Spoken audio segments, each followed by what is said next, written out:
stuff were improvised. I know the whole thing was improvised. The entire thing was improvised. That boy said F a script. Hey, and you know what I'm saying? Not F a script. I just gotta find ways to get my art. So it's like the fact that these corporations and these companies.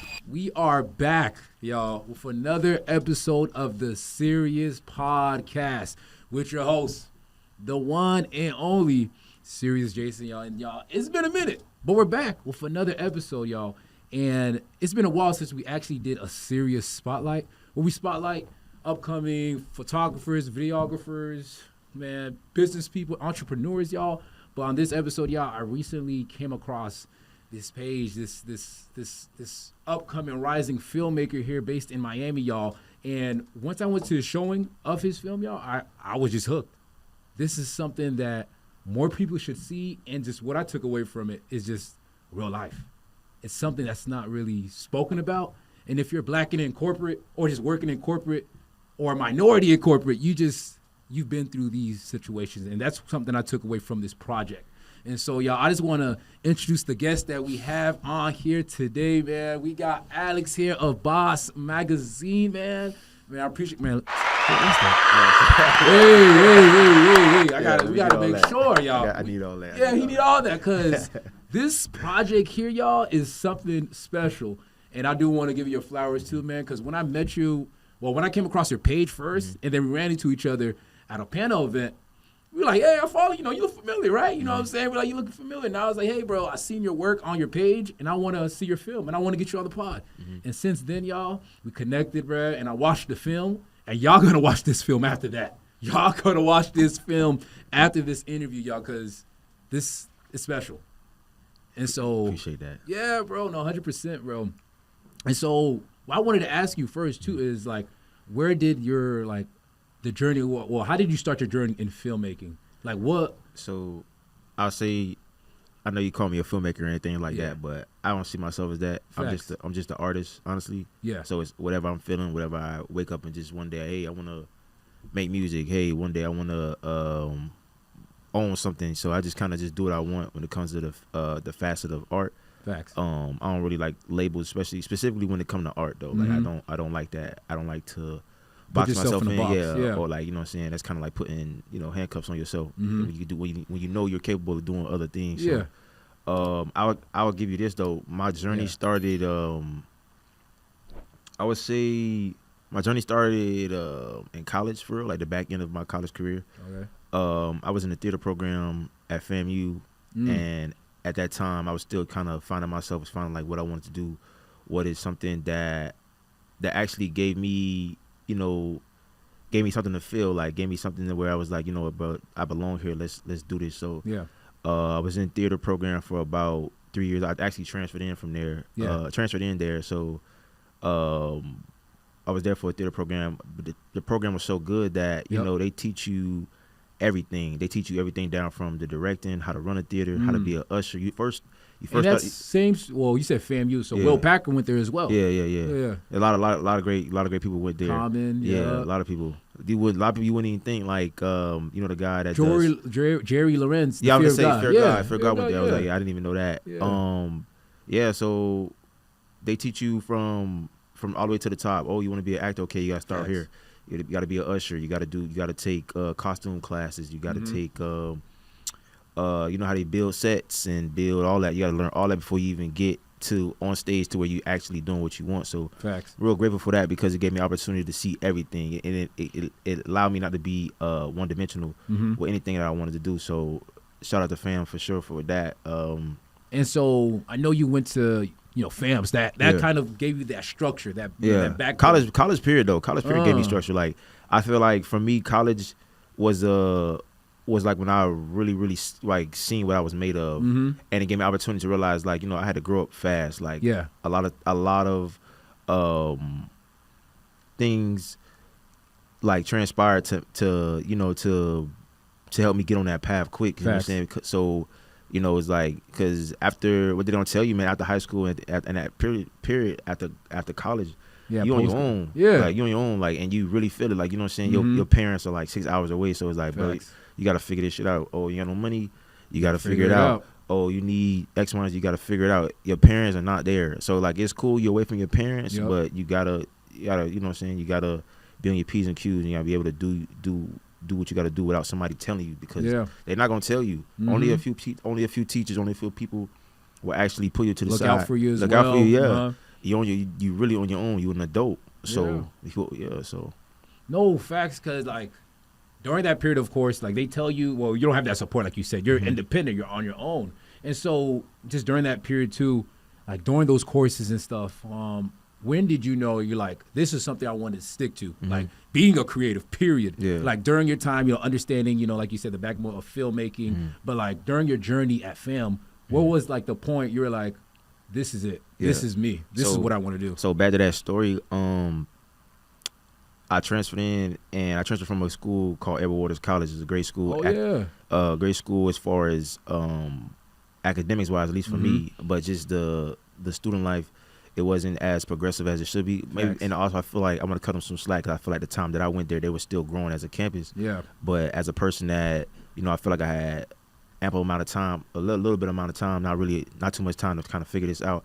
I had to go somewhere else where things were already kind of up and running to figure out what I wanted to do. So coming in at Waters, I was taking mass communication. So that's something totally different. Exactly, because mass communication is more like radio or like just communications period, like news, radio, broadcasting. Exactly. And I was still getting my foot in with that. So starting over to literally doing the whole something else, where I'm in theater. Complete 360. 360. You gotta learn scripts in 3 weeks. 6 weeks. You gotta be off book pretty much before that though, because in 6 weeks your show is up. You have to you have theater homework. You got your other prerequisites that you got to figure out. So it's a lot.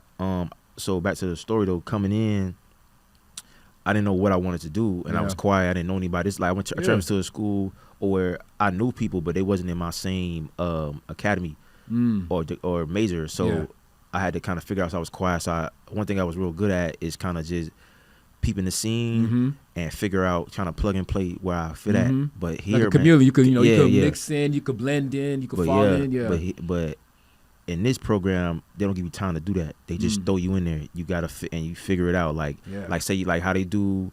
How I learned basically how I learned how to swim again. Yeah. When I was a kid, I didn't know how to swim. You don't know how to swim. They take you to the neighborhood park. They throw you in the deep end. Throw you in the deep figure end. It out. Yeah. So it's like that as well.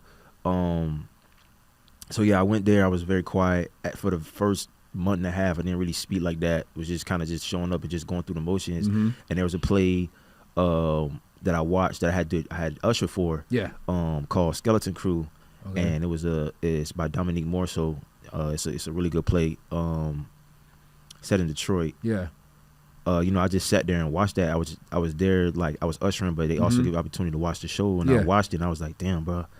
Watching people seeing the theatrics, all the stuff that they're doing, seeing the theatrics, and then seeing like how people were responding to it. Like the actors were great, the transitioning, what was added to that. And this is mind you, bro, this is educational theater. Yeah. And just seeing how serious people took it, see how like it was like their livelihood, like it's this or nothing. Facts. So I was like, man, I gotta figure out something. So it was really that moment where I was just sitting in the back of the theater, bro, and I was just watching everything go down. I was like, man, I gotta get a piece of this, bro. Whether I don't know whether you gotta be a part of it. Gotta be a part of it. Like, you know what I'm saying? Whether if I'm writing a play, if I'm acting, if I'm even doing light cues, if I'm backstage doing costume, like I wanted to, that from that point on, like the rules was one of them, like, bro, this is possible. Like I feel like for me, and then also just seeing other people that look like you in that space, you're in the same atmosphere as other creators and people that's in that realm. So it's like if they could do it, like what makes it different for me? And it gave me something to look forward to. Just at the time that I was like, I wasn't in the right headspace. Yeah. I was still trying to figure out my life, what I wanted to do, and it just gave me that, that light bulb moment. So I was like, yeah, but this is what I want to do. So after that, man, I think that was 2018, 2019. From 2019 the back end of 2020, I was in nothing but plays. Yeah. Like whether I was doing backstage, but majority of my time was in front of people, like acting and stuff like that. So yeah, bro, that I feel like that moment for me personally was a turning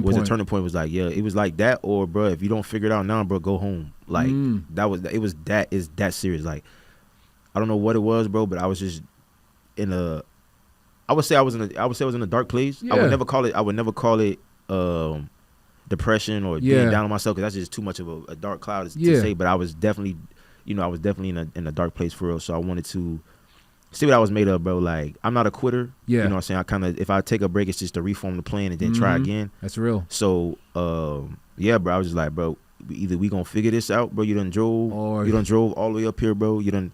Things have opened up for you to be in this situation. Exactly. So you got to figure it out. But it's like, you know what I'm saying? And luckily, bro, like, just being there, being around people who took it serious, it made me tighten up. Yeah. Getting to know these people. It made me tighten up for real. So, yeah, for sure. Yeah. No, facts, bro. That's just deep too. That's, it shows like your character as well. And like, it's either this or nothing. Yeah. And a lot of people, they try to pivot from what they want to do genuinely too. But my brother, he locked in. That's what he wanted to do, and we're gonna stick to it too. And so now, fast forward, you did undergrad there, and so what did the rest like? What did postgrad look like for you? Man, postgrad, first 2 years, trash. Yep. Can't even lie, man. I'm still recovering from my postgrad. Postgrad, everybody, I think what we need to stop doing is putting pressure on people after postgrad. You got, trials and tribulations, hell, basically, you know what I'm saying, trying to figure out what you want to do with your life, and then you got to come home and deal with that. Yeah. And then you got that's a whole shock. It's a whole other shock. And then some people go back home. Some people go off and do other things, or stay in cities for a couple months and figure it out like that too. But postgrad for me, man, it was very I would say from 2020 to 2020. A period of like figuring things out. You know what I'm saying? Because it gave 2 years for sure. It gave me an opportunity to sit with myself. I was just taking like bad jobs. And keep in mind too, during that period, COVID too. Yeah. COVID done F the whole like during that time. My school done shut down the time the school I was at during COVID. So I could only imagine like somebody straight post grad. Yeah. You know what I'm saying? So it was bad for me. It took me 2 years to kind of get out of that slump for real, because I was like, dang, I did all this good things in a short amount of time, but I didn't put enough effort in to make sure I was good after the fact. Yeah. So I had to kind of pick up the pieces, and I started putting them together, put myself around people that like-minded people. Luckily, I had people back in my hometown that was doing great things, so I didn't have to go back, and I didn't fall too far back, but I definitely felt it like I was just taking bad jobs. I used to work at Denny's, used to work at Adidas, used to work at Home Depot and stuff like that. Just picking up stuff, man, just to kind of buy me some time. But right now, I'm good. Yeah, like for sure. It's different now. Now, we're here. You know what I'm saying? We're here, and we're just at a different space, a different time. We're in 2025. We're progressing. We're moving forward. You know what I'm saying? And so, the base of this film, of course, that you made, this project, that you made, of course, it talks about, being in corporate. It talks about different periods of relationships post that. So from your experience with your previous roles and stuff, how did that like influence the film, or did that play a part as well? Nah, man. So I would say this is actually my first film ever. Yeah. So this gave me an opportunity to look back all the way up until now, and to all the BS that was dealt with at work, at these jobs, these odd jobs I was taking, and just watching how I was being dealt with as a black person compared to how everybody else was being treated as other races. So it kind of gave me an opportunity to, to strut my stuff a little bit, and this was something that I would say has been a long time coming. Looking at it now, this is something that I really been thinking strongly about. Just kind of like I said earlier, like I'm the type of person that I don't come in just speaking right away. Yeah, I kind of just peep the scene out. I need to know who everybody is. Yeah, in the get room, familiar. See what's your role? Why do you do this? So I just this is a long time coming, but I think majority of this story honestly came from just my last two jobs, which was Home Depot and Adidas. Yeah. I was faced with a lot of not backlash, but like pushback. Not even that, bro. It was just a lot of microaggressions, and then just how they treat you, bro. Like it's like you're not a human. They don't think kind of belittling. Yeah, and you don't have like you're not a human and you don't have a life, or like you coming in late to work 1 day or 2 day, 3 day is like the end of the world. And it's like, man, I got a life outside of here. I only work for you for a couple of hours, but it's like it doesn't feel like that. It feels like a cycle. You have to be right every single time. You cannot. You do not have. They give you no room for like failure or no room for error and stuff. They're just like they want you to be. And it's like, bro, like I understand all that, but y'all don't even pay me enough to even be. Exactly. Like I feel like be realistic. Be realistic, but it's like also sometimes we don't. And a lot of times, like people know this stuff, man, but because of their situations outside of work, it requires them to It requires them to kind of just assimilate, bro. And like I was going through shit, and I was down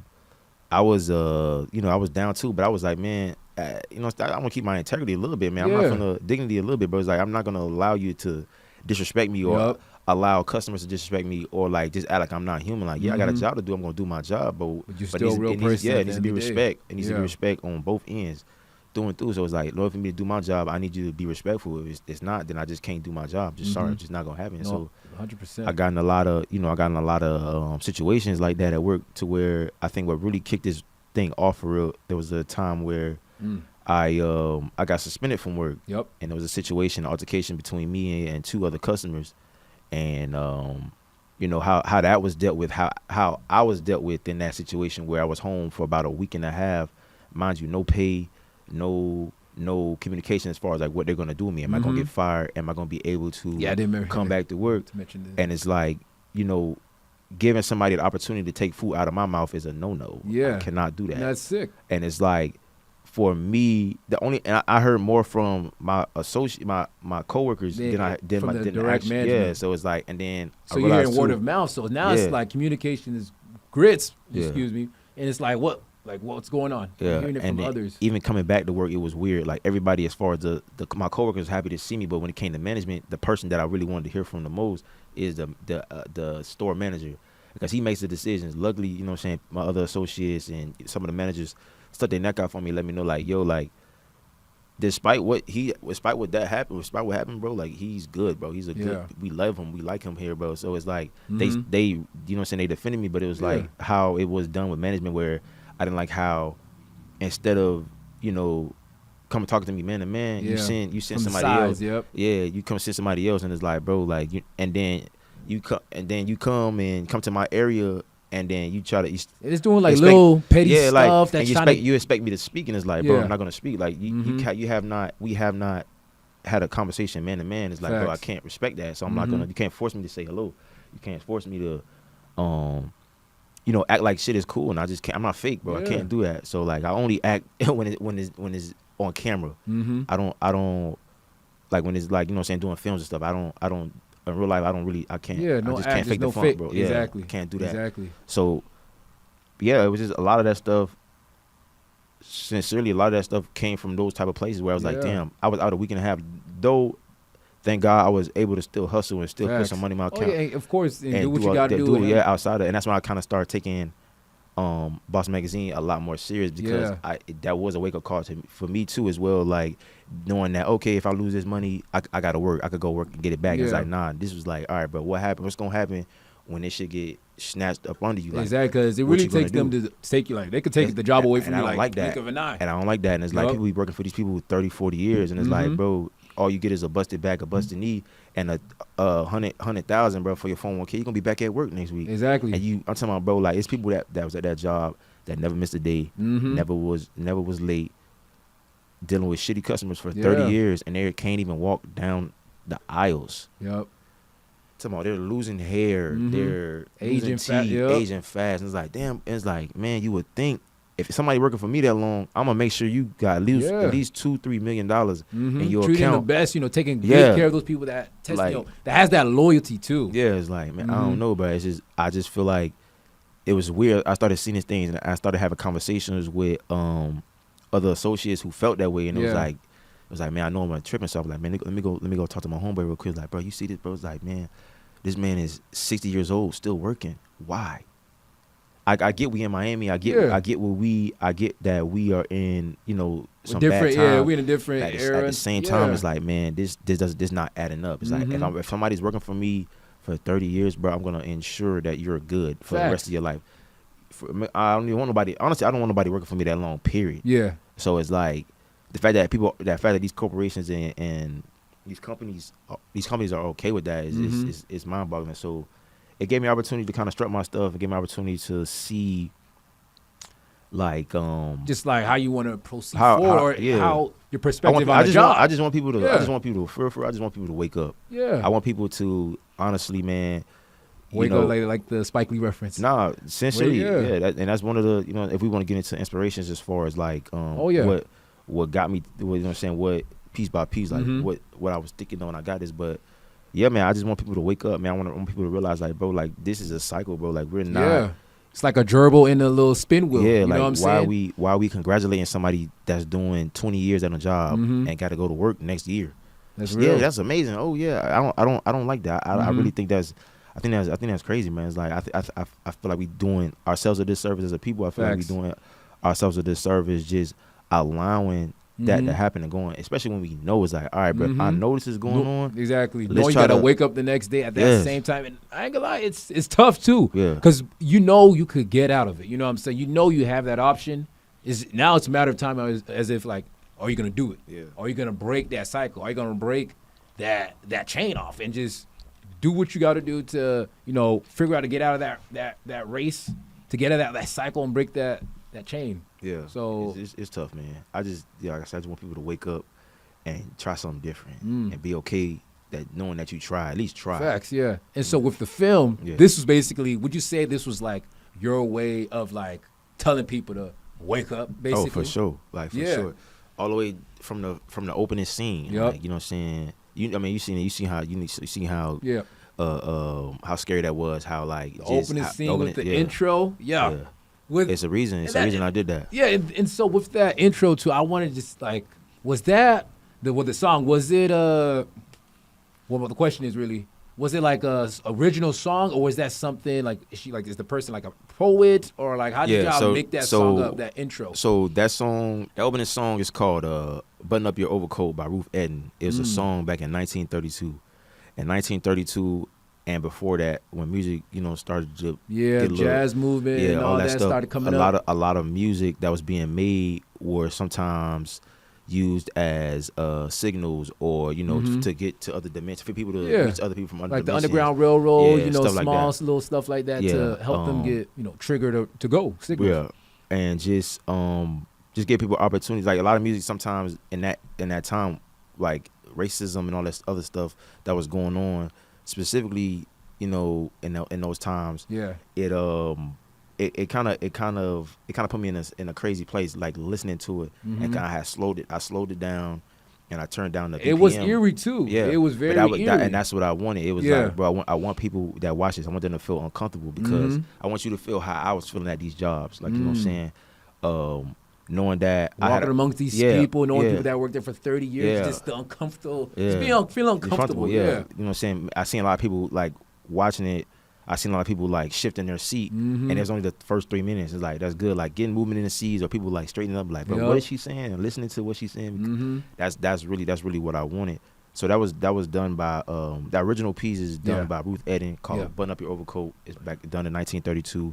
What I did with Marlo Vastine. I who's an actress, a singer. I had her redo it, and I had her in her own rendition. And it was a cappella. And moving around. She was moving around with the facial expressions. She did that in one take. One take. Yeah. Damn. So we set the room up to give you the feel of like what it was. What kept the air conditioner on, and just have her cut through that, and just like really she really did that, man. She did that, because I was in my seat like, damn, what's going on? Like, shoot. And like another thing, like with that, like, because I didn't know that, like you said it was Rose Edna. No, Ruth Eden. Ruth Eden. Yeah. She was the person behind that poem. Yeah. No, it's a song. She's the person behind the song. Excuse me.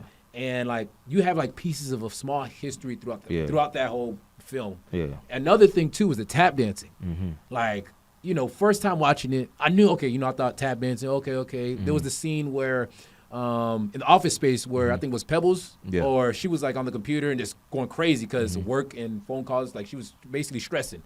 And I took that tap dancing as like anxiety. Over conversation. Exactly, that too. But I watched it a second time and I did some research on tap dancing. Tap dancing, you know, it was originally done for like, you know, black people were tap dancing as entertainment in front of white people.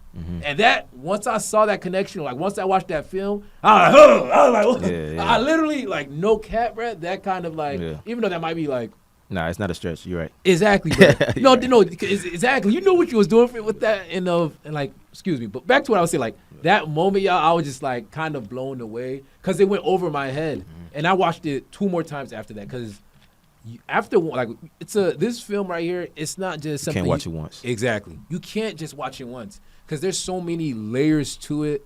Like he just mentioned that poem. I did not know that poem, like the history to that. Excuse me, that song, the history to that. So this is something you got to watch more than once, for sure. Yeah, for sure. A little more time about the song. Just like the words of like what I was saying, how like people use songs at that time to send signals to other people. Yeah. To watch out for certain things, and it's like if you listen to that song, it starts fantastic, and I actually how I even got to even hearing that song, just getting a little deeper. There's a movie that came out in like 2019 called Dolomite Is My Name with Eddie Murphy. It was on Netflix. They was in the theater scene, and there was this song. He was trying to figure out he took his friends to the movie on Christmas night. Took his friends to the movies, and he took his friends to the movie just to, you know, saying just for them to continue hanging out with his friends. But him personally, he wanted to make a movie, but didn't tell his friends yet. So they ended up watching a movie called Front Page. This is back in I can't really get the date, but yeah, no, you're good. But yeah, it took him to go see Front Page, and in Front Page there was a woman performing that same song, Button Up Your Overcoat, but it was all jovial and nice. I was like, damn, I like this song because it was catchy. Button up your overcoat, like, you know what I'm saying, when the wind is free. Yeah, it's like more jolly. Yeah, more jolly. And I was like, damn. Bounce. So I found myself, when I was creating these things, I found myself singing that song again. I was like, dang, hold on, let me look at these lyrics. I'm like, hold on, bro. This don't sound right. Imagine if imagine your boss or your manager singing this to you, like, oh, so actually while you're working, or like, oh, what do you need from me? What else I could do? And it's like, yeah, this is what I need you to do. And they start singing a list of tasks that you gotta do. So put on your so it really got to that, and I was like, damn, okay, what does this sound like when I slow the BPM down and I have somebody cut the music off and had them singing it a cappella and in a dark and gloomy. Damn, that's dope too. And it's crazy too. It's because like there's a bunch of songs, like just comparing that song to nowadays as well. There's a lot of songs that's out there that's like that seems very like, well, people bump to it. You know what I'm saying? People like think it's all fun. It's played at the parties and stuff, but they're actually pretty dark. Yeah. Like Future got some dark songs. Lil Uzi talking about All My Friends Are Dead. That's a perfect example of like songs that are like, you know, just kind of upbeat, but they're really just you gotta really dark. Especially now in period just history, you gotta really pay attention to those songs. A lot of songs that we ain't supposed to be singing, but we singing it. But you know, yeah, that's real though. That's real. And then another thing too, just with that film, you did a lot of like the color scheme in that film. You did a lot of blue hues. You did like a black and white. Majority was like black and white, but the hues of blue. What was like, I guess, the thoughts behind that? Hey man, I was feeling blue. Simple as that. And you know, the color scheme is what my logo color is now. Yeah. I do a lot of, for Boss Magazine, period. Yeah. I don't really have a color. I don't have a color, distinct color that you see. It's I kind of make it like a mood ring. So my first magazine was red. This magazine gonna be blue. So I was like, all right, okay, let's make something that makes people feel blue. Yep. A job that they're working that they don't like, but they have to pay the bills to fund their career or feed their kids. Facts. Or, you know, apartment bills and things like that. So all right, bet. Yeah, just I was honestly, bro, it's nothing to it. Like the color blue, you know, demonstrated me feeling blue. Yeah. When I'm at the workplace, when I'm working, I'm overcompensating, I feel blue. I eat a tap dance. You know, it's a lot of stuff, and it's a lot of, you know, things that we do that I feel like we to this day tap dance around. Yeah, we tap dance a lot around our dreams and our aspirations, we don't go real. after it because we feel like, oh, nobody gonna mess with it. But it's like, bro, you don't know. You gotta get opportunity. You don't know what you're capable of. Yes, what and you gotta give people opportunity. Reach and see it. You gotta give people opportunity to decide that. You can't decide that for people already. You never know, people might like you. So, and then again, another thing is too, like, why do you care? Like that perception, just do it. F it and do it, and just run with the project. If it fails, it fails. But as long as you try it, you know what I'm saying. As long as you attempt it and try to do it and all that. So. And then as far as the black and white, I didn't really want to focus on color. I want to keep it black and white because this whole shit is dull, and it's not supposed to be fun. You're not supposed to be arguing with your girl. It's real. It's real. It's as simple as that. Black or white, black and white. You want to get just some color, then start doing what you're supposed to be doing. You know what I'm saying? So it was just I didn't want any distractions. I didn't want anything to dictate or distract people from watching what they were watching. So I kept it black and white, and what needed to be color was supposed to be color. I think only 2 things was color. Everything was black and white. Yeah. The only 2 things, it was the ballet dancer and the office scene, facts. And one of my favorite scenes from the film was the relationship dynamic with the partner, where Jason, what's crazy too? My name is Jason. See, that's kind of crazy. That's another thing too. I was like, when I was watching, I was like, Jason. I was like, is this guy making something about me? Like, how do I know this guy? Let me stop though. But from that interaction with the a different dynamic, different perception, different view of like the man coming home and just wanting a shoulder. Okay, so that's your perspective. Yeah, that's and of course, and that's the beauty of it. So, I kind of wanted to. That gave me an opportunity to speak on a lot of things. We live in a world now where, for some reason, bro, people are talking about this 50-50, 100-100, facts, 100-0, what a man's supposed to do in a relationship, what a woman's supposed to do in a relationship. But I mixed that in there with these are 2 prominent figures in African American history. Yeah. Nikki Giovanni and James Baldwin. They had a conversation about certain things that I talked about in the film. And also with the two actors, the 2 love interests.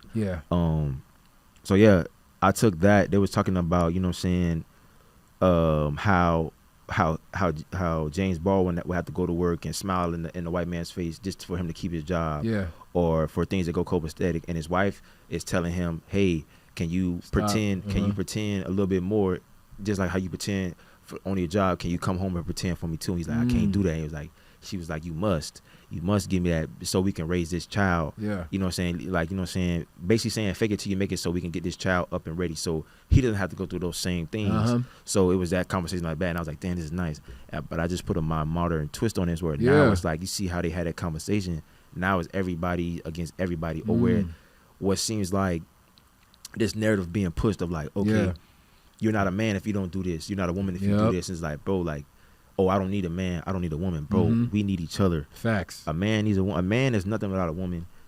A woman is nothing without a man. In order for the world to get better, bro, we have to understand that we cannot do this alone. Facts. So, I just kind of, I like a lot of my art is gonna be modernized, but it's gonna be but it's gonna be heavy history where referencing stuff you probably have never seen, stuff you should go back and watch and understand. It's something you should definitely learn and get familiar with as well. For sure. So like I feel like for me as my artist duty, for real is to reflect times, shed back on the previous history and things as well. And sincerely just because they're taking history out the schools, so I'm making it my business to provide that history, African American history. It's not clocking to you that I'm standing on business, is it? Whatever you're about to play, I'm about to clap.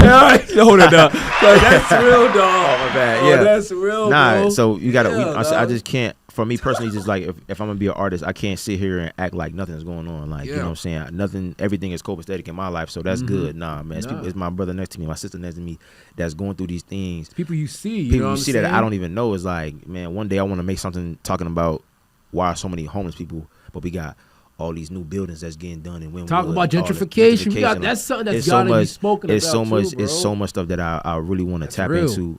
So this is just like the tip of the iceberg. But I just, for me, it's just like for all the art you're gonna hear, from all art you're gonna see, hear, look, read, is gonna be some type of not necessarily new history, but a new form of it. Where it's like, yeah, this is from this, and this is the new times. Comparing it to how they all come this is together. not this is the same thing, but just in different times, and it's new words for it, but it's all means the same thing. Yeah, it's all the same thing. Yeah. So, yeah, man. So that's how those characters got built, and that was improvised. There was no. How many takes? Because I know you mentioned like some of the stuff were improvised. I know the whole thing was improvised. The entire thing was improvised. That boy said F a script. Hey, and you know what I'm saying? Not F a script. I gotta find ways to get my art off. Like I said, I'm not a filmmaker, so I don't follow those. Yeah, the traditional pathways. I'm not a traditional. Stuff that you gotta do. I'm not a traditional artist. I can't. Facts. I can't. I have to find ways that help me get my shit off. So real. I really so I was like, yeah, one day I'm gonna be able to sit down and write a script, but right now, if I got something on my heart to get off, it's gonna let it out. So we're gonna figure out how it goes. So all that stuff was improvised.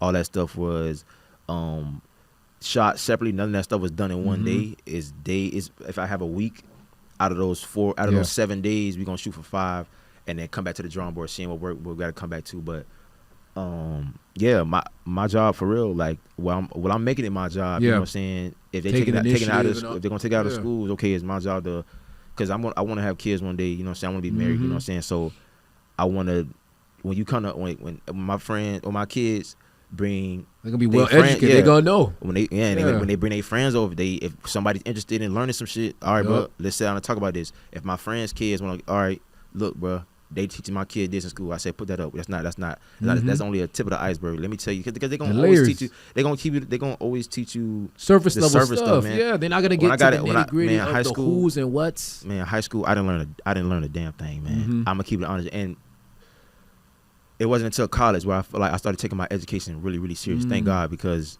bro, it was a lot of things I had questions about. I was like, bro, I'm not gonna get it from a high school course. Or it's like, why am I feeling like this? Why am student A and student B do the same thing? One's black, one's Hispanic, one's black, one's white. The Hispanic and white kids get to go back to class. Why am I getting in trouble? When we all did the same thing. So I was just like, never knew the words for it, never knew the terminologies, and never found those answers till I got into these HBCUs. Yeah, to where it's like, bro, they nurture you, they care about you, they understand what you're going through, they inform you everything. So it's like, it's only so much a bill can stop. You know what I'm saying? Still books. But learning will never stop. And that's what I'm saying. I make sure that never stop. I make sure that I'm reading something, I'm learning something to, make sure that, the wheels of my imagination keep rolling. So yeah. Nah, shout out, bro. That's real too, fam. That's something that we gotta continue doing. Like, they're trying to erase history. We gotta keep history and keep it informed to the next generations, of course. And just with the film, with your journey making it, what were some challenges that you faced? Crazy enough, man, I think this first one didn't have too many challenges. Crazy enough. Like I said, I sat down with a lot of people and I just showed them what I had already shot before I even brought them onto the project, and just sat down and tell them, this is exactly what I want. Why are you doing this? What I need you to do, and what's the outcome looks like. And crazy enough, they was like, okay. I let them go, do their thing, just press record, and we got it, and we got active. So I didn't really run into no hiccups because a lot of stuff was with my friends. A lot of people. That I knew. It's kind of like they know you, but I also, know their like styles and stuff, personalities and stuff. So it's like knowing your personnel, but also work people I never worked with before, like the tap dancer. That was my first time working with her. Shout out to Christy. I worked with the ballet dancer before. She was in my first magazine. Lucini, this was my second or third time working with her, but I already knew what she brought to the table. So with the tap dancer, how was like you knew you wanted a tap dancer for sure? Like you like that was, bro. Like that piece was I personally feel like the beginning and the tap dancing was the most like, fam, that it stood out. That was the knife, bro. It had to, because it's like, bro, like I don't care how old you are. I don't care how young you are. To a black mind, tap dancing, it hits a little, it's different. Oh yeah, we're hearing something totally different. It strikes a nerve. It strikes a nerve as far as like what we're hearing and what we're feeling. So it's like, damn, bro, this shit gave me a feeling of overcompensation on my job, And like, you know, like I said, like even after those jobs or during those jobs, I would have headphones in, listening to stuff that can, you know what I'm saying, further my life. Because I was like, bro, one day I'm gonna get out of here. One day I'm not gonna, you know, I already put it in my head, I'm not working no job past X amount of years. I'm just not doing it. It's just like, I see. And then on top of that, to my bad. No, actually, my bad. I didn't mean to cut you off. Why is this man right here got more knowledge than me? Like, you tell this man read books. Why is he here? He's been here for 30 years. Why is he here? Why is his back? Why is he angry all the time? Bro, like, you know what I'm saying? It's not supposed to be like this. This cycle's not supposed to be like this. So, yeah. And then with the tap dancing too, just to add on to that, it's just like you said, to like black people, it just sounds different. It's like a trigger. And the thing I think of too is like performative. It's so tap dancing is very outlandish. It's outlandish. Every step counts. Exactly. Every step matters. So it's like I made sure of it, and you know, with that, like, no, you're good. Yeah, I'm the no interview. No, you're good, bro. Yeah, you're good, bro. Yeah, so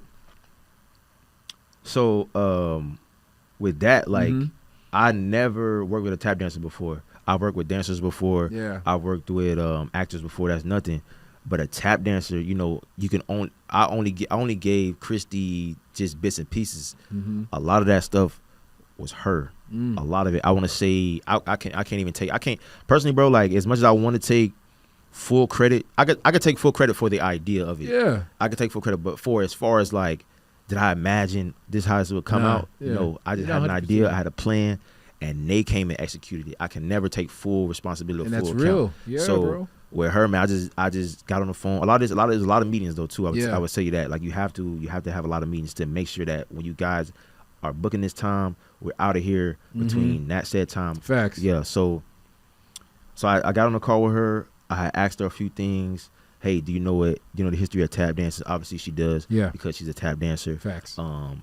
Hey, there's this type of makeup that I want you to have on to where your face is frozen shut.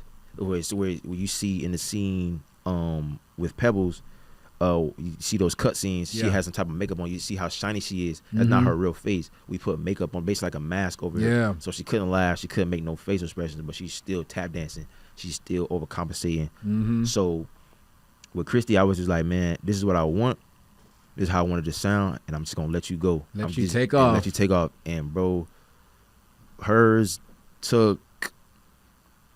We booked the space for like 2 hours, bro. She was done in like 30 minutes, and I was just adding on. Like, okay, I like how you did this. All right, let's move this way. All right, do that.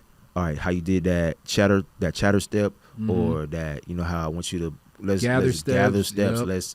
Let's start low, go high. So that's what it was. But man, a lot of that stuff, man, 2 or 3 corrections, bro, and just let you go. Because I like I said, it's like knowing your personnel. You have to know who you're dealing with. It's like a GM. Or coach, you know who can shoot the 3 good. Your personnel. You know your who team. Get to the basket. You know who can, you know, stop somebody on defense if we need to stop. It's like that. So it's like I kind of take those my athletic background and put it into my art. So it's like it's competitive. It's gonna make you think. You're gonna have to make a choice. I want people. That's what I'm saying. I want people to make a choice. People to wake up and realize, like, hey man, why am I blowing smoke when I'm going to work?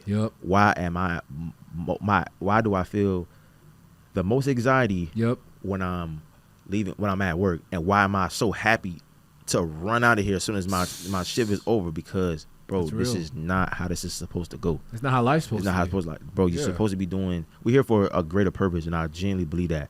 No matter if you believe it or not, like, I personally feel like there's a lot more to a human than what's being led on. But if you believe and fall into these systems and you believe that, if that makes you happy. And, you know, some people are okay with, you know, being in like having a system. And I'm having not, a routine. I'm sorry, I'm very anti-system. I'm very anti-rule sometimes, depending on, especially if it don't make no sense. If it don't make sense, bro, I'm not doing it. I'm sorry. So that's real. Man, this film was really, like, it really showed me, like, you know what I'm saying, I was made up, like I told you back in college, like I was trying to figure out what was I gonna do. Like, those pieces together that you learned from, like, your previous experience undergrad, and now it shows, like, your work shows like what you're visioning, what you want, and like just what people go through, just shedding that light and providing a history and showing people that there's more to it. There's freedom, there's options, you got a choice. You know, so it's just great, just putting that all together into that project too, bro. Yeah. So, yeah, bro. So sure. Another thing too, bro. Well, actually, that's your basically answer. I was gonna say, what was some main takeaway that you wanted people to take away from it, which is freedom, free. You know what I'm saying? Like you have the option. You got a choice. You got a choice. No matter how bad it looked, you got a choice. You got a choice. If you obviously have done this thing for 20 years and it has not got you and not has put you in a better place financially, you need to go back to the drawing board and realize like, damn, I just wasted 20 years of my life. Why? Where did the time you're asking where did time go? Think about it. Where did time go? Self and reflect and be like, you gotta sit with yourself. I had to do it. You know what I'm saying? We're making this thing like, what do I want to showcase? This preparation, I would say preparation before I even started talking to anybody about it. Preparation was about, it took us some time. And I just knew I wanted to do something. And you knew the way, you kind of had an idea of how you wanted to execute it and what that project, what you wanted to look like. Yeah, and I just sat with myself and had to realize, bro, okay, you have gotten fired from your, I had to really start from the very top. So I want to say,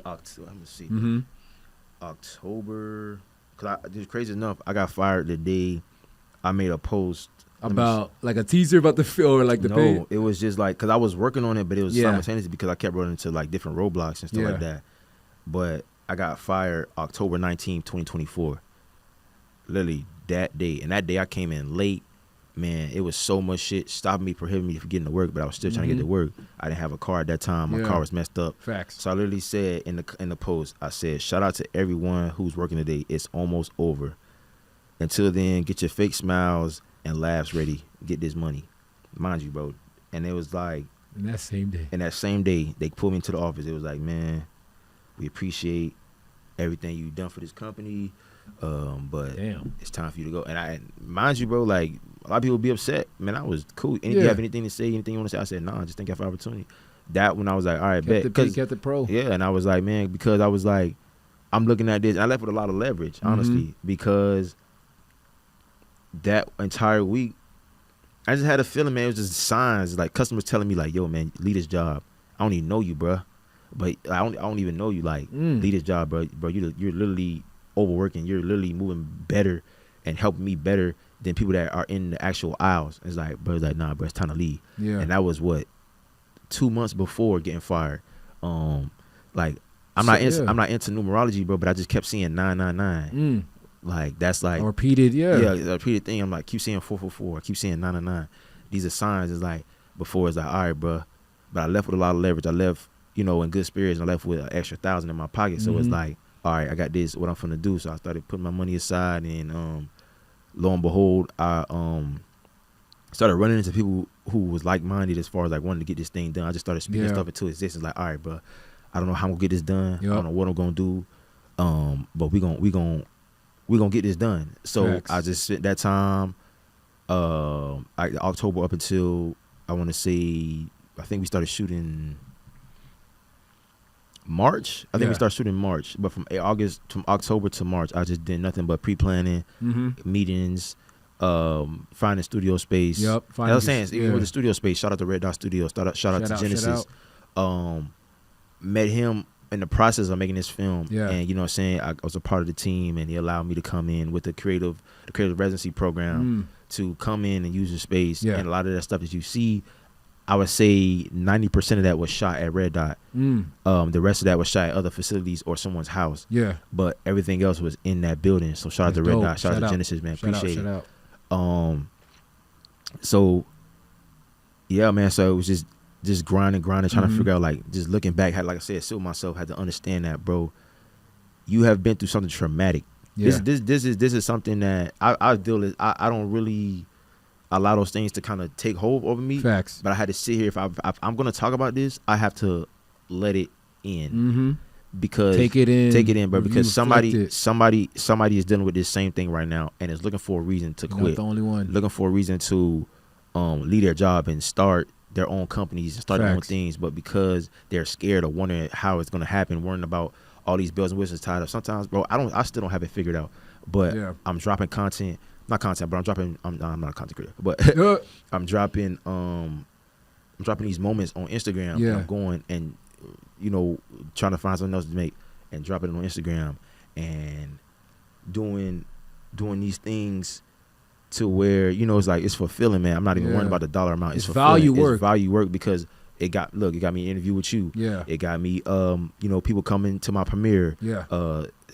You know your work. Basically, I want to kind of say sold out in a way, but I don't think so because I'm not really giving a damn about the numbers. But I was like, I would say a lot of people was there and seats were full. Asses wasn't seats. Yeah. But, you know, I didn't even in the process, I didn't even think about like the people that you could possibly reach. No, I thought about that. Yeah. But I'm saying I didn't think about who's gonna come. Yeah. Or, You don't know these people. Yeah, like I just know that, you know, I wasn't thinking about doing a premiere, and I was like, bro, I'm just gonna make this and just throw it up and let's see what people do. But I was like, nah. Then I had a conversation. They was like, man, no, you need to actually throw a premiere. Facts. You need to actually sit here and have people have an experience. And bro, like the reception, the feedback that I got, it was fantastic. Like cool, but it's like I didn't even in the process of me like, oh yeah, I'm gonna put this in the theater. I was like, nah, man, let's just make it and see what. And it's authentic. It's just smooth. It's real. Because you know why? It's because I would say 90% of this or 85 to it's organic.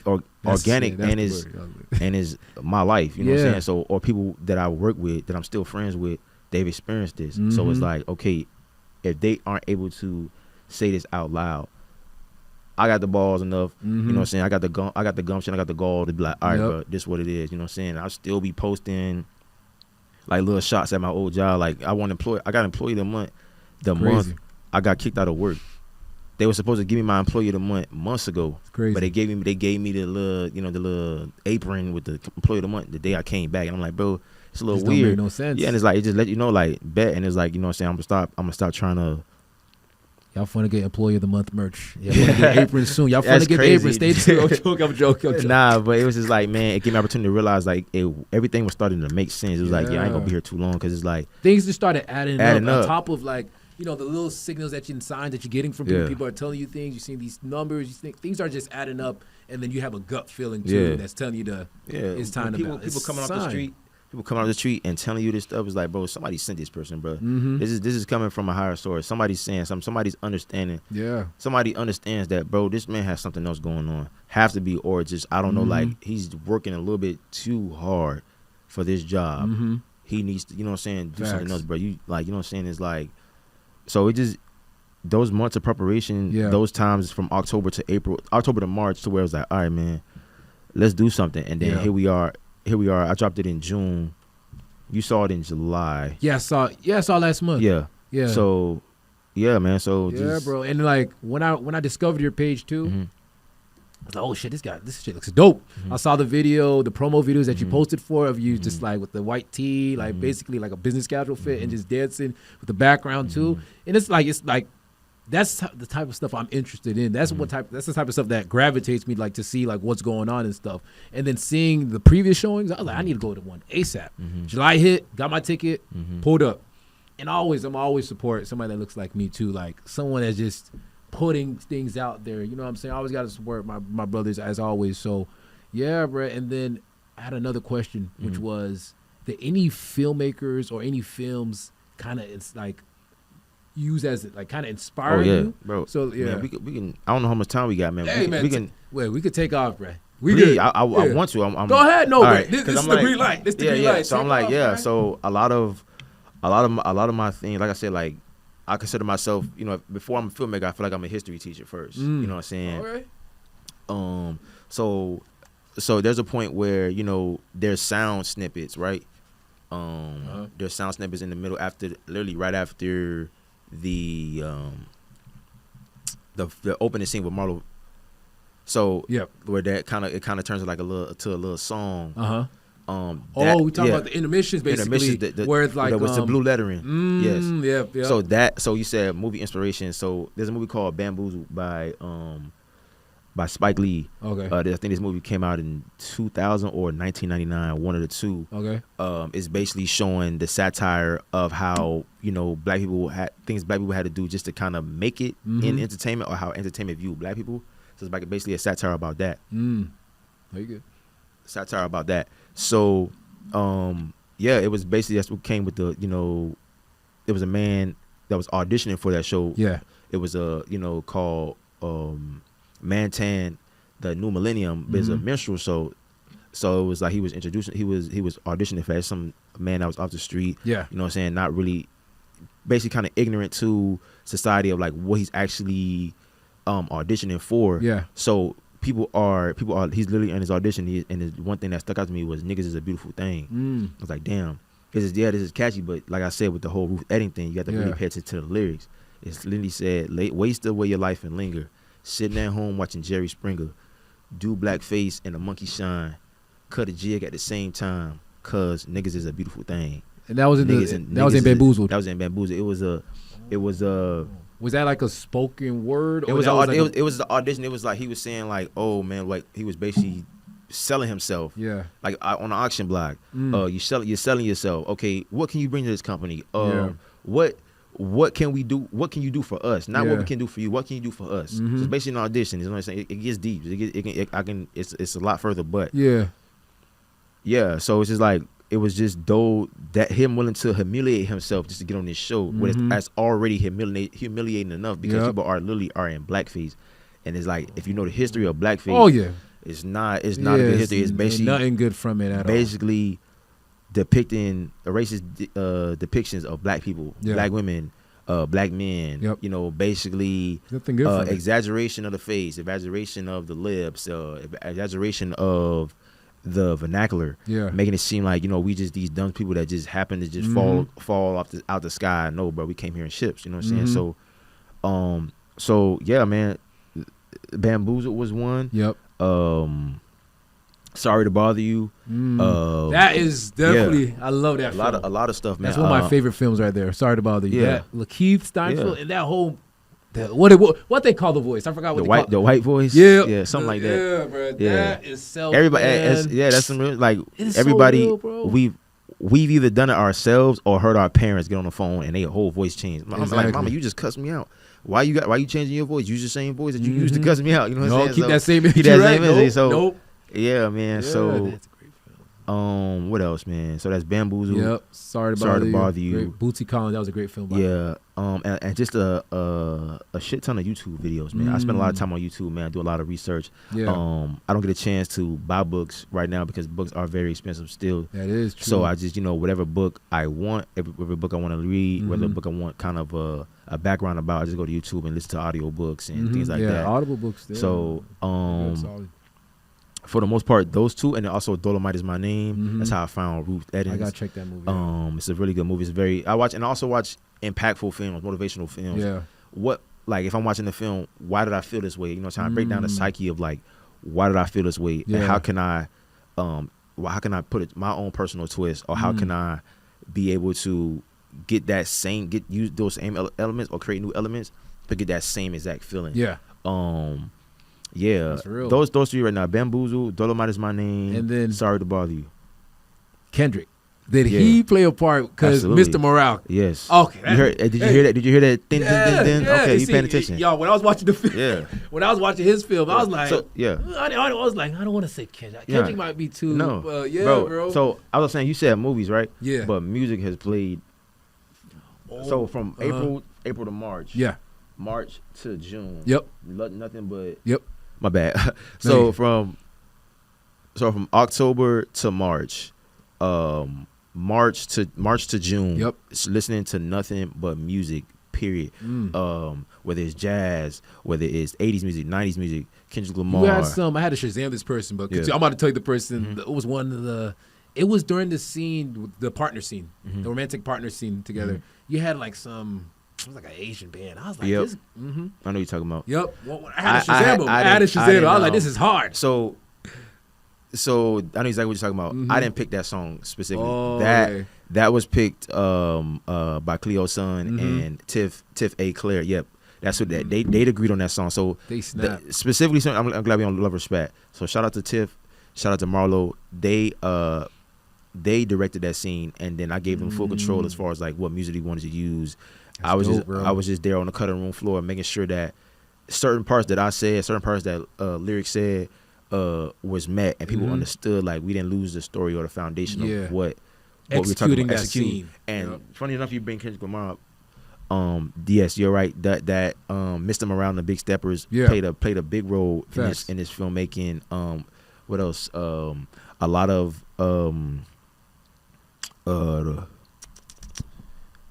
Jay-Z, a lot of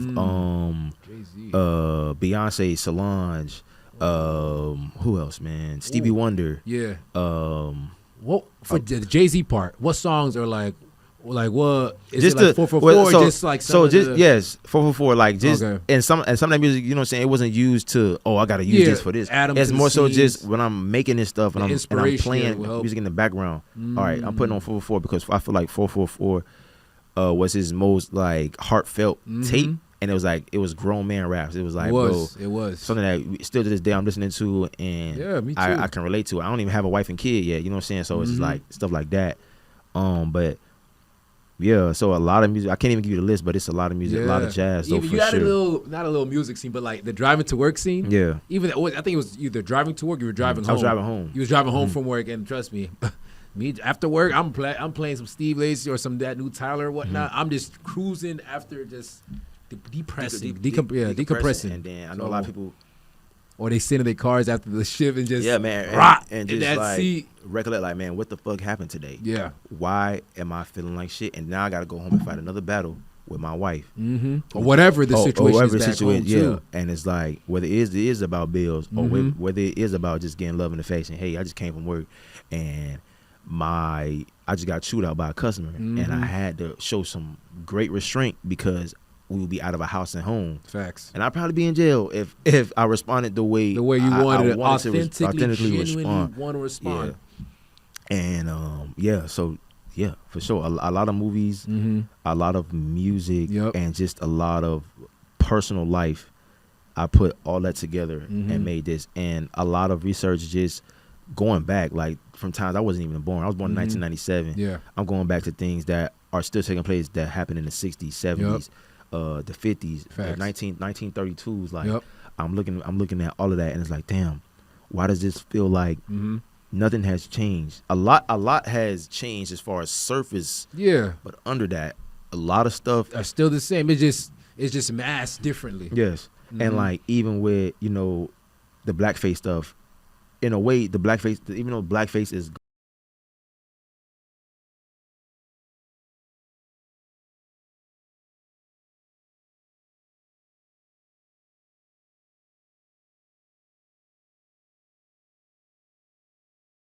workplace minstrelsy. Yeah, we overcompensate for these customers who are rude to us. We have to overcompensate to make sure our boss doesn't see that we are upset because we may possibly lose our job or get sent to the break room or sent home. Yeah. We rush into work. We hate it here, but because we got things, we gotta make ends meet. Yeah, we gotta make ends meet. We feel like we found ourselves in this cycle. So it's like workplace ministry, just overcompensating, not able to be ourselves. Black people specifically, I've seen a lot. We're not able to be ourselves. We get branded too loud, too ghetto, too noisy, uneducated, when that's literally not the case at all. Facts. And we have to dumb ourselves down when it comes to hair, when it comes to clothing, when it comes to just how we speak. Facts. Just how we're seen is like, man, we have to have to make everyone feel comfortable, but we have to be the most uncomfortable, and it's like that's a problem. And me, like, you know what I'm saying, like the things I have gone through is just like, man, it's like, yeah, enough is enough. Yeah. So when I got fired, man, I was like, bro, bet I'm not going back. I'm gonna figure this out one way or not. And life has been great. You know what I'm saying? I'm not there where I want to be, but the fact that I made this film to be what it is, and I've still got other things coming out. I'm in the middle of preparing for another film. That's gonna be my next question. Yeah. Project up. Yeah. So a lot of things are definitely on the way. Yeah. Stemming from this, but it'd be a totally different. Might be a whole complete shift, but it's still along. It's aligned with what you want to deliver. The topics that you want to cover. It still aligns with who you are and what you want to get out. For sure. No facts, bro. With this film, I would say, I'm having a brain fart. Is there anything you want to like speak on or shed more like light on? Like your page, of course, or like some other like facets so, that you do cover as well? So Boss Magazine, that's my child, that's my baby. It's about 5 years old now. Shout out. I started that from college as well, where they, we have to do these situations where we have to explain what's our next 5 years going to be like, or what we're going to do after college. Yep. So I didn't have anything, so my end of the year project was trash. So I had to actually go home and figure out what I wanted to do. And this was started basically because here in Miami at the time, when I started back in 2020, there wasn't a lot of black spaces, wasn't a lot of black art being publicized. If it was, it was underground. You just made me remember my question. Yeah. It was underground. Yeah. It wasn't there was spaces where, there wasn't really a platform for those to be and shown. I went to school and some of my friends wasn't able to leave the school. They're in school here in Miami, but I was able to see how buzzing Tallahassee was, how buzzing the art community was, how things were being made in college. So it gave me like, damn, so if it's progressive up here, why is it not down there in Miami? It's a bigger city. And why is it always one person leaving my city instead of staying in 10, 15 other people going at the same time and then coming back and then, reaching back for other people.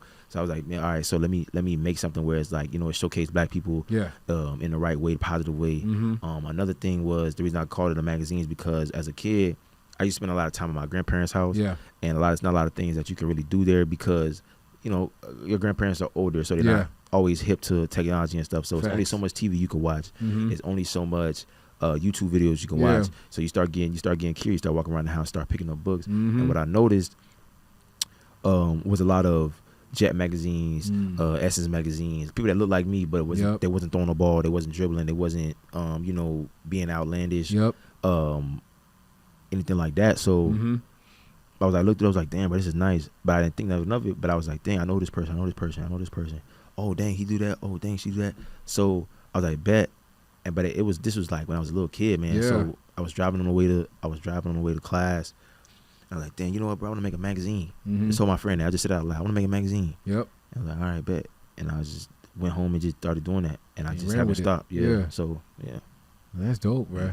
That's dope. And I know you mentioned like the representation, like black art representation in Miami. How it's not really like there's not really. It's cool now. It's getting better now. I'm not going to act like it's not. It hasn't been a shift. You know what I'm saying? Yeah. We got a little motion now to where all right, a lot more people are coming out. A lot of people are interested. All right, it's like a lot of a changing of the guard. A lot of things that were gatekept. It's not gatekept no more. So it's like, okay, damn. Imagine if we had this years ago, but we can't worry about that now. Exactly. Let's worry about this right now. How can we? Let's move forward. Yep. So yeah, a lot of things are happening right now. Well, no facts. So and with that, I was saying like in the film, how do you feel about the black representation in the current state, like of film in general, like movies, like. Of course, we got Get Out, but that was years ago. We got Damson Idris. Damson Idris. We got him right now. He's one of the leading black. It's a lot of people. We got Michael B. We still got Taraji. We got Sinners that did come out. Yeah. We still got Michael B. We still got Taraji. We still have Nia Long. We still have those prominent actors still. Yep. It's just with the current state. Like we have to now. I feel like now is the perfect time, even with Sinners now. I'm trying to figure out what's gonna be the next thing for us. Yeah. To where it's like, bro, we have to start taking control of our stories, because if we allow other people to create stories for us, bro, it's always gonna be distasteful. It's always gonna have some type of stereotypical thing. It's not gonna give us our just due. Facts. It's always gonna be, if she's a black woman, they're gonna put her with a white man because a black man did her wrong. It's like, bro, there are so many. Like trauma stories. Trauma stories. Dark stories. It's like that's not true. Like everything about black people has everything that what black people does not always have to be with trauma. Like there are rich black people. Yeah. There are people that are experiencing luxury. Yeah. There are people that are doing great things. It's like, bro, but why are you only talking about the trauma that we have faced? We struggle. We want to see us. You know what I'm saying? We want to see us. Black joy, black love, black achievement, you know what I'm saying? And as I'm saying, we can't allow somebody else who is not who is not our race to have control or dictate what that looks like for us. We have to make that decision of what that looks like. We have to create. There's so many people. There's Ava DuVernay, Ryan Coogler, Shout out. Jordan Peele, Wade, Jordan Peele, Issa Rae. Issa Rae. It's a lot more. It's a lot more people. Oh, there's this one. She's the one that got this film on. Well, she got this show on Netflix right now, which is like a take. It's a different. It's based off a book, but it's in black representation though, which is a good. I forgot the name. I think Journey. I forgot what's the name of the film, but it's on Netflix. What's the name of the show? It's on Netflix though. But yeah, so it's so many other people here, but it's like we have to, as black people, we have to do a better job focusing on that. We can't keep getting mad about how we being viewed on this. That's fine, bro. Let's just push that to the side. So, yeah. I just think right now is the best time ever because they're trying to get rid of us. They're trying to get rid of our existence, trying to get rid of our, history. A lot of things are being, a lot of narratives are being pushed that's not supposed to be pushed. Like, there's no black men in the house, or deadbeat parents, mothers. Black mothers are not, whatever they're doing is like that's not the case, bro. It's not the case. Like we can't keep allowing these narratives to be pushed. Repeated, like, it's the same thing. Like every day, you notice every month there is something else that is talking bad about black people. Before we go though, I got 2 more questions. Yeah, ask me, hey man, you got me here, man. Let's talk. Unlimited questions. F that. Favorite film or favorite most recent film that you watched? I give you favorite most recent film. Obviously, my favorite most recent film has to be Sinners for sure. Facts. Just the history, how they did that, the history and all that stuff, and just how everything was just put together. It's a great movie. But those type of movies are theater experience movies only. Watching on your laptop not gonna get it done. Facts. You have to go and watch those movies. IMAX if that theater has the option for it. Yeah. Pay that extra money to get the full experience because you will not forget that. You will be more inclined to tell others like, hey, I paid X amount of dollars for this, but it was good, and it makes me want. And I'll actually go back with you to pay and watch this thing again. Favorite scene? Favorite scene had to be when Sammy was playing the guitar and different dimensions of black people were coming in. As I was saying, like, you have to reach back. I want to reach back and bring that forward and show you the parallels. Like, okay, how? All right, so they had the different African dances and how that the history that's the history of music. Yep, that's my favorite scene. All that stuff. History of music, history of dances, and how that translates to now to where that was beautiful. We have things of the crip walk, we have things of twerking. Those things are not new. Nope. These are just different variations or delivered differently, modernized. But these are the same things that they were doing back in the day. But now those were the roots. Yeah, those are the roots. This is where it comes from. So like, and that scene, I actually busted a tear. I ain't gonna lie, I actually cried because it was like, bro, this is basically I basically saw what I wanted to make. Like in that simple 3 minutes of that scene, I was like, damn, bro, this is what I want people to understand. Like if I had to say what scene talks about what your artistry is gonna be or what your artistry is that scene. Yep. My favorite movie, period, though. All time. That's tough, bro. Every time somebody asks who's the actor? Singleton, Spike Lee. So I give you my 5 directors.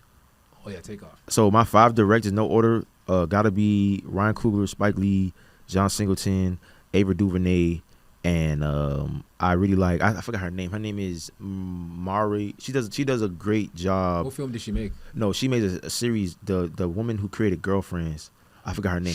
That's the woman I'm talking about that made the show on Netflix. Yes. Forever. Are we talking about? Yeah. Okay. I know exactly what you're talking about. Yeah. I think that's the show. She does a great representation of black love. And I really would like to meet her one day. I gotta watch that. She's fire. That's dope. So that's my 5. So Mari, I forgot her name. Mara Akil something. Akil something. Oh, Mara Brock Akil, something like that.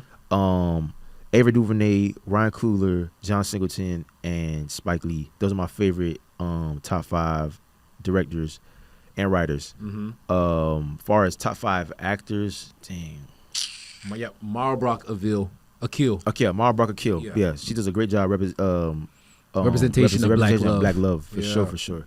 Even with Forever, she did good. I still haven't watched it yet. Yeah, I heard it's great. That's the show I was referencing. That show, I heard it's great. She's responsible for all the comedies that are good, like Martin, Jamie Foxx, Girlfriends. Yeah, Girlfriends. Yeah, so she's the creator for that, but she's fantastic. Honorable mention for directors. Yep. I gotta put myself. Oh, you got to. Gotta put myself. You got to. Who am I to not put myself? No, you got to. You got. Who's that? It's not clocking to you that I'm standing on business, is it? That's it. We're standing on business. That's it. Yeah, I got it for myself. You know what I'm saying? I think very highly of myself. I think. And with this film too. Yeah. No, I mean, it's not even. It's just period. Like even if this film came out, this film could have came out. Yeah. I just period. Like as I begin this journey of art, I exude. I live. I make sure that I'm doing what I need to do to make sure that my art hits you in the mouth, punch you in the mouth. It's gonna be digestible, but then blood gonna be shed. You know what I'm saying? Tears are gonna be real. Like tears are gonna be cry. You're Feelings gonna cry. will be Feelings felt. will You be felt, feeling like, you know something in your stomach. It's gonna make you feel uncomfortable, but it's like damn, you're gonna like damn, bro, I needed this because now I can walk into my job and be like, you know what, bro, let me dial back a little bit. And if I got and you know what I'm saying, let me start making these plans. Let me start doing what I need to do to make sure that I'm all right regardless if I have a job or not. My kids is good regardless if I have a job or not. My house is good regardless. You know what I'm saying? Actors, top 5 actors. Oh yeah. Okay, so top 5 actors. If you man. don't say Denzel. Come on, man. That's easy. Like that I already know it, but I'm saying there's some new ones too that's been kicking ass, man. Damn. Can't even lie. I barely know any new ones for real though. Bro, I like John Boyega. That's the guy. You ever seen They Clone Tyrone? I haven't seen that yet, bro. Damn, that one I'm cooked though. I didn't get to see it. You gotta watch yet. that, man. John Boyega. That's one. Let's go old school. Definitely still. I definitely like Taraji. Yep. I like the emotion that she exudes a Yeah, lot. she's and the best at she's that. fantastic. Obviously Denzel. But I feel like we should put honorable mention. We already know Denzel. Like Samuel Jackson. Samuel Jackson. Yeah, it's like so. Damn, we can't even. I'm saying we can't even. Everybody's like, bruh, it's hard. I really Michael like. B's solid too. Yeah, He's solid. He's solid. He showed his ass. He showed his ass for Sinners, bro. Yeah, that man. Playing that two man. roles, two bro. roles. That is tough, bro. Two roles, you bro. paying two people, two different personalities, bro. That's tough, bro. insane, You can't. Bruh. So we got Denzel, Taraji, Samuel Sam, Jackson. I I like Jonathan Majors. Jonathan I'm talking about Majors. just acting. I understand all the things that he's been through. I gotta do a. Oh, I gotta do a disclaimer. I'm like, who's Jonathan Majors? I gotta do a disclaimer. I haven't seen as. I gotta do a disclaimer. Bro. Let me finish. I understand. Oh my god. I'm just saying, prominently, just acting. Please. That's all I'm saying. Okay, so Resuming. Taraji P. Henson. Yeah. Samuel Jackson. Yep. Denzel Washington. Yep. Jonathan Majors. Yep. My number I haven't seen 5. Jonathan Majors work for real though. My number 5. It has to be a woman though, because it it has to be a woman. I'm thinking. Oh my god, what's her name, bro? Hold on, I'm trying to think of somebody. Not the lady from Black Panther. Not Issa Rae. You talking about Angela Bassett? Angela Bassett. Oh, Angela Bassett. Angela Bassett is good. Oh no, Angela Bassett got me on the list. She cuts. Angela Bassett. She cuts like. You can give her a word saying the dog walked down the street, bro. She cuts through the page. It's the tone. Yeah, I think people don't understand how much delivery matters in all aspects, whether it's writing, whether it's just visually. She cuts. She's golden. She bro. cuts through. She does not waste a line. She talked about that. She does not waste a line. She's golden. No matter if it's overacted or not, you feel it. You understand. It's like, damn, I want to put some young actors in there, man. Because I'm saying, I did 5. Like, nah, I gotta do more. But she just. Issa? I feel like she got ways to go still. She only did like as far as her show. She hasn't done any drama. Let me though, let me backtrack. I like Issa a lot. Issa, that's another person she's more of a creative though. No, Issa's no. Yeah. Let me finish. So, the same thing I said about Mara Brock-Akil. Yeah. Issa Rae is in that same thing. She does a great job of showing black joy. I love that show. She does a great job. She does a great job of showing black joy. Yep.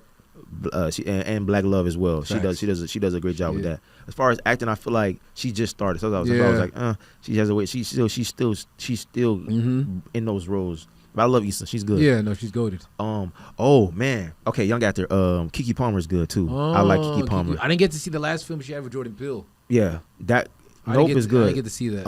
Who else? Daniel Kaluuya. Yeah. I gotta put some more women in there because it's a lot more women, bro. Jesus. Come on. I'm gonna be trolling if I said this person. Who you gonna say?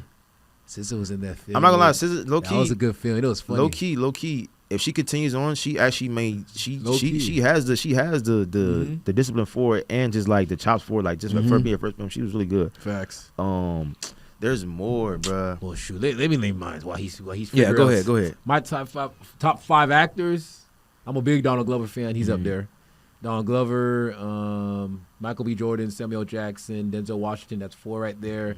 And then my fifth person, I forgot. Oh, Daniel. Yeah. No, Michael B. Jordan. Yeah, Michael B. Jordan solid because what is it? That quote that he said in the first Black Panther film, y'all, crazy. I forgot what it was like, something about chains. But his quote from the first one. Who you talking about? Michael B. Quote he had in the first Black Panther. Yeah, I don't want to misquote that, but I know you're talking about. Yeah, so exactly. I didn't want to so say you said Donald Glover, right? Yeah. There's a young actor by the name of Dominique Fishback. That name sounds familiar. She was in Swarm, but I didn't finish Swarm either. That show was good. But she has better work than that came out. Yeah, she did Project Power, that was good. Yeah. But she's in some other stuff that was really, really good. She's fantastic. Dominique Fishback, she's a young actor. Okay.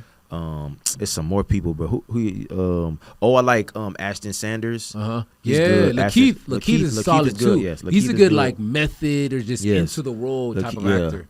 Who else, man? What's the other girl name? The guy that he was in Atlanta. Paperboy. But I forgot his name. You're talking about Brian McHenry. Brian Tyrese. Yeah, he's good. He's solid too. Oh my God, man. Oh, shoot. We're gonna be here all day, bro. Just last question. Music. Yeah. What you been listening to right now? Because I love music. I love music too, man. I would say this. What's been the mood recently? As long as music is made, bro, that I will be making music. I'll be making things for a very long time because music is literally the heartbeat to my projects for real. There, I realize now where I can listen to a song. I listened to a song yesterday. That was like, I'm gonna do something with that. Yeah, and it's like I kind of pinpoint like, all right, bet. You have an idea. You can already picture or the visuals, ideas is already coming, flowing. So what I've been listening to a lot of things, a lot of jazz, a lot of 90s hip hop, Miami bass. Yeah.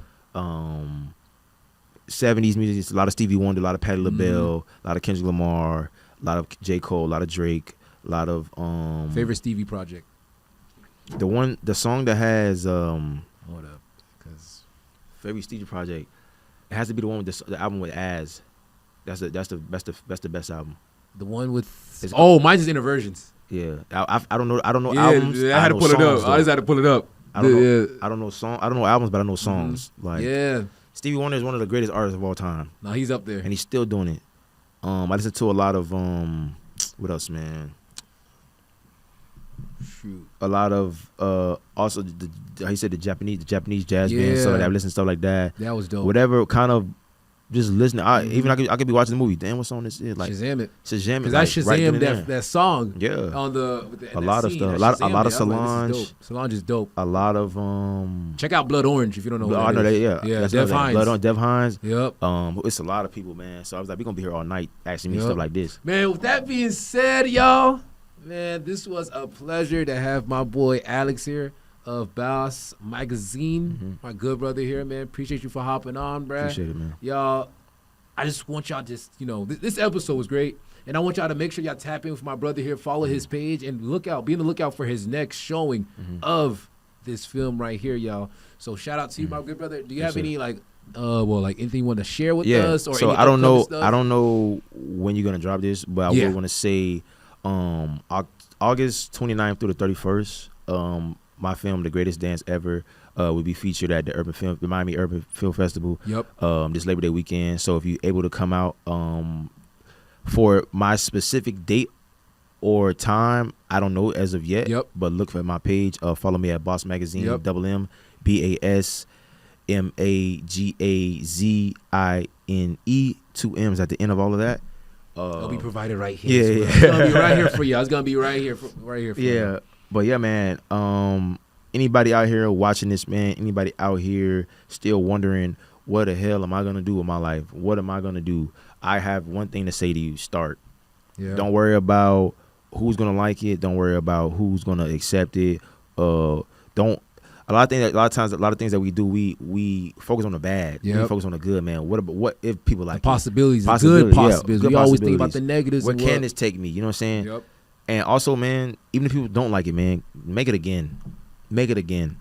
And there's gonna come a time where people are gonna be like, all right, but I actually didn't give this a full listen. This actually isn't that bad. Yep. Or this actually is good. I just listen to a different type of music that it won't allow me. It don't allow it to enter. Or Facts. this film is actually really good. I just don't prefer. I just didn't prefer at the time. Damn, looking back, you actually was talking about something. Make your shit, man. Do not sit here and wait or hoping somebody's gonna fall out the sky and help save you, but nobody's coming to save you. It's like a lifeguard that's not on duty. You drown, my nigga. So you either going down hard fighting to stay afloat, or you just not gonna jump in the pool at all, man. You gotta. He's gonna watch. Get out here and swim, man. That's it. Keep your head above water, dog. With that being said, wake up. All right, then, y'all. Peace. Thank y'all. And make sure to like, subscribe to the Serious Podcast, y'all. Again, thank you, Alex, for hopping on, y'all. And we're out. Peace. Sure.